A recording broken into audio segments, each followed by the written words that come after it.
ఉదయం 7 గంటల నుంచి ఏపీలో అన్ని పోలింగ్ స్టేషన్ల వద్ద ఓటర్లు బారులు తీరి కనిపిస్తున్నారు. ఎవరు పిలవకపోయినా ఒక్కోసారి చాలా మంది వెళ్లి వాళ్లకు పోలింగ్ స్టేషన్ల వద్దకు తీసుకురావాల్సిన పరిస్థితి కొన్ని ప్రాంతాల్లో ఉంటుంది. కానీ ఈసారి మాత్రం అలా లేదు. అందరూ స్వచ్ఛందంగా కుటుంబాలతో తరలి వచ్చి ఓటు వేసేందుకు పోటెత్తుతున్న ఓటర్లను మనం ఉదయం నుంచి టీవీ నైన్లో చూస్తున్నాము. ఏపీలోని అన్ని నియోజకవర్గాల నుంచి టీవీ నైన్ ప్రతినిధులు మనకు ఎప్పటికప్పుడు లైవ్ లో అప్డేట్స్ అందిస్తూ ఉన్నారు. ఇక్కడ తెలంగాణలో జరుగుతున్న పార్లమెంట్ ఎన్నికల పోలింగ్ అప్డేట్స్ కూడా మనం చూస్తూ ఉన్నాము టీవీ నైన్ స్క్రీన్ పైన. దీన్ని బట్టి ఉదయం నుంచి మనం అంచనా వేస్తున్నట్టుగానే పోలింగ్ సరళి పెరుగుతుంది. మధ్యాహ్నం కల్లా 50% దాటుతుంది అన్నట్టుగానే దాటింది. ఏపీలో 50% దాటి దూసుకుపోతుంది పోలింగ్ పర్సెంటేజ్. ఇంకా చివరి 2-3 గంటలు మాత్రమే మిగిలి ఉంది కాబట్టి ఈ సమయంలో ఇంకా కూడా పోలింగ్ పర్సెంటేజ్ పెరిగే అవకాశం ఎక్కువగానే కనిపిస్తోంది. 3 గంటల సమయానికి నమోదైన పోలింగ్ వివరాలు మనం చూస్తున్నాము. ఏపీలో ఇప్పటికీ 55.49% పోలింగ్ నమోదైంది.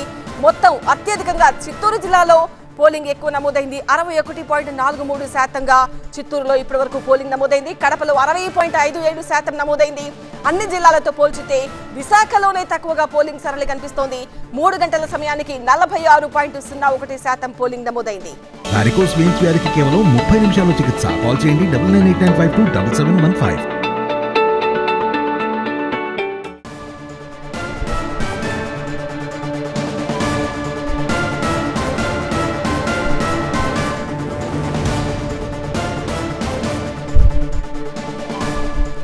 చివరి 2-3 గంటలు మాత్రమే మిగిలింది కాబట్టి ఇంకా పోలింగ్ ఇంకా ఎక్కువగానే నమోదయ్యే అవకాశం కనిపిస్తోంది. ఏదైనా పనుల మీద బయటకు వెళ్లిన వాళ్ళు కావచ్చు, డైలీ పనులు చేసుకునే వాళ్ళు కావచ్చు, వాళ్ళందరూ పని పూర్తయిన తర్వాత సాయంత్రం వచ్చి ఓటు వేద్దాం అనుకునే వాళ్ళు కూడా మళ్ళీ వచ్చి ఓటు వేసే అవకాశం ఉంటుంది. కాబట్టి ఇంకా పోలింగ్ సరళి కొంచెం పెరిగే అవకాశమే కనిపిస్తోంది. సాయంత్రం 6 గంటల వరకు ఈసారి పోలింగ్ ని గంట పెంచారు.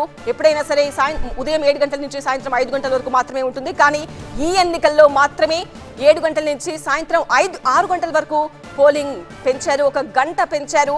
కాబట్టి ఆ గంటను కూడా ఈసారి ఓటర్లందరూ కూడా సద్వినియోగం చేసుకోదలుచుకున్నారు.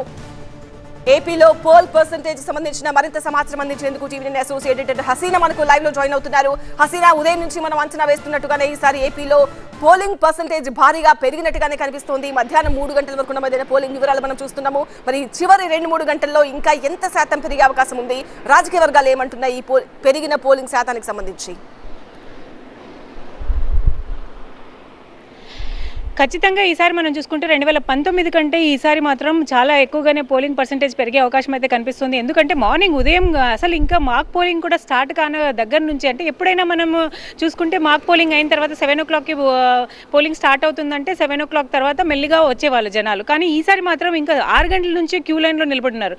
ఒకవైపు ఎండ అని చెప్తున్నప్పటికీ కూడా విదేశాల నుంచి రావడం, వేరే రాష్ట్రాల నుంచి రావడం అలాంటిది మనం చూస్తున్నాం. ఎక్కువగా ఫస్ట్ టైం ఓటర్స్, మహిళలు, అసలు ఇళ్లలో అనారోగ్యంగా ఉన్న వాళ్ళని అందరినీ కూడా తీసుకుని వచ్చి ఓటు వేయడం, ఇవన్నీ కూడా మనం దృశ్యాలు ఈరోజు పోలింగ్ స్టేషన్స్లో చూస్తున్నాం.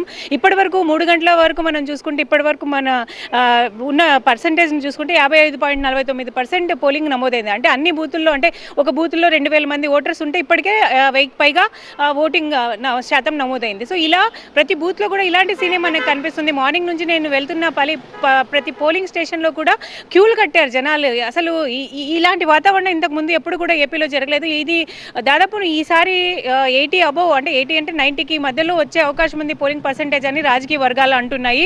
ఎక్కువగా నమోదైన ప్రాంతాలు మనం ఒకసారి చూస్తే కృష్ణా, బాపట్ల, అలాగే అనంతపురము, అనకాపల్లి ఈ ఏరియాస్లో, అలాగే కర్నూలు, మళ్ళీ నెల్లూరు, ఇక్కడ మనకు దాదాపు 55 నుంచి 59% వరకు ఇప్పటికే నమోదైంది. సో సిటీస్లో కూడా, రూరల్లో కూడా అలానే ఉంది సిచ్యువేషన్. అలాగే పట్టణ ప్రాంతాల్లో కూడా అలానే ఉంది. పట్టణ ప్రాంతాల్లో ఎడ్యుకేటర్స్ వీళ్ళంతా వేరు ఓట్లు పట్టణ ప్రాంతాల్లో రారు, పోలింగ్ స్టేషన్కి తరలి రారు అన్న నేపథ్యం నుంచి ఇప్పుడు పట్టణ ప్రాంతాల్లో కూడా అందరూ కూడా వచ్చి, అంటే ఇది ఒకవైపు మనం చూస్తే ఓటు వేయాలని ప్రజల్లో ఈ సోషల్ మీడియా ద్వారా అయినా లేక మిగతా ఏ అంశాలైనా కూడా వేయాలని మాత్రం చైతన్యం మాత్రం ప్రజల్లో వచ్చిందని మనం ఖచ్చితంగా చెప్పొచ్చు. అంటే ఇప్పుడు పోలింగ్ పర్సెంటేజ్ పెరిగితే ఇది ప్రతి ప్రభుత్వ వ్యతిరేకతను లేకపోతే ప్రభుత్వానికి ఫర్రో అని మనం చెప్పలేం. కానీ ఈ పోలింగ్ పర్సెంటేజ్ మాత్రం ఇప్పుడు ఖచ్చితంగా పెరిగిందని మనం చెప్పొచ్చు. రైట్ హసీనా, అది ఈసారి పట్టణ ప్రాంత ఓటర్లలో కూడా చైతన్యం కనిపిస్తోంది. మామూలుగా ఓటింగ్ అంటే అది గ్రామాల్లో మాత్రమే పండగ అని భావించేవాళ్ళు. కానీ ఈసారి మాత్రం పట్టణ ప్రాంత ప్రజలు కూడా ఏ స్థాయిలో పోటెత్తుతున్నారో ఇప్పటివరకు నమోదైన పోలింగ్ పర్సెంటేజ్ బట్టి మనం అర్థం చేసుకోవచ్చు.